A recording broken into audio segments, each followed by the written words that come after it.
حضور پاک صلی اللہ علیہ وسلم آرام کا وقت تھا، حضرت عمر رضی اللہ عنہ مسجد نبوی میں آ کر بیٹھ گئے.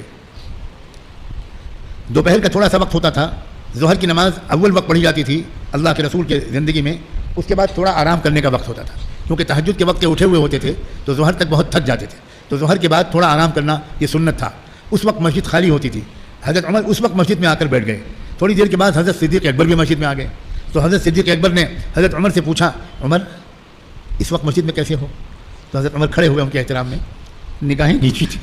حضرت عمر نے اپنی نیچی نگاہ کے ساتھ حضرت ابوبکر صدیق سے کہا کہ میرے دوست، میرے ساتھی، کوئی اور پوچھتا تو میں نہ بتاتا، مگر آپ سے میں کچھ نہیں چھپانا چاہتا، میں بھوک سے بے قرار ہو کر آیا ہوں.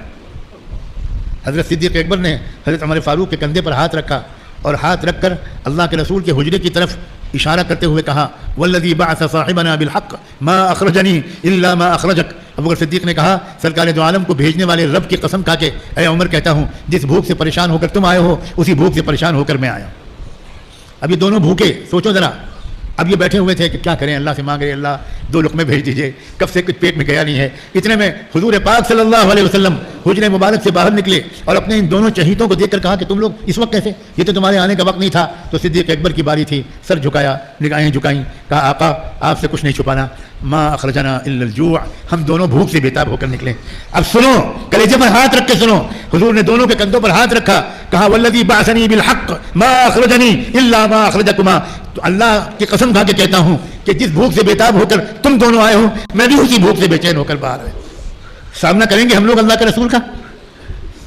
ان کے پیٹ پر بندھے ہوئے پتھر ہمارے خلاف گواہی نہیں دیں گے؟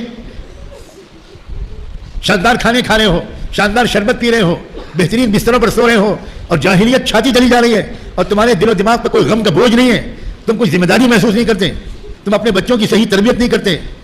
کیا ہو گیا دوستو؟ یہ امت حضور کو کیا منہ دکھائے گی؟ میں اور آپ کیا منہ دکھائیں گے؟ چھوڑیے امت کو. آپ کو اطمینان ہے کسی کو کہ نہیں میں تو بڑے اطمینان سے حضور کے پاس جاؤں گا؟ تو بھائی اگر کسی کو ہو تو اس کو مبارکباد.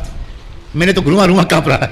کیا ہوگا، کیا ہوگا اگر میں بلایا کہ جناب سجاد تو ایک بڑے عالم کے گھر میں پیدا ہوا تھا، تیری ماں ولیہ تھی، تیرے چچا ولی تھے، تیرے دونوں تائے ابا اور بڑے ابا ولی تھے، میں نے تمہیں ولیوں کے گھر میں پیدا کیا، ابو الحسن علی ندوی کے گود میں تو پلا، اور اس کے بعد یہ فسق و فجور، یہ نافرمانی، یہ غفلت، یہ تکبر، یہ غرور، یہ حسد، چل جہنم میں.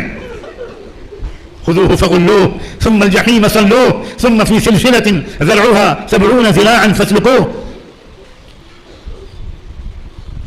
يوم نقول لجہنم هل امتلأت فتقول هل من مزید. اللہ کہیں گے اس دن ہم جہنم سے پوچھیں گے بھر گئی؟ آگے کروڑوں اربوں تمہارے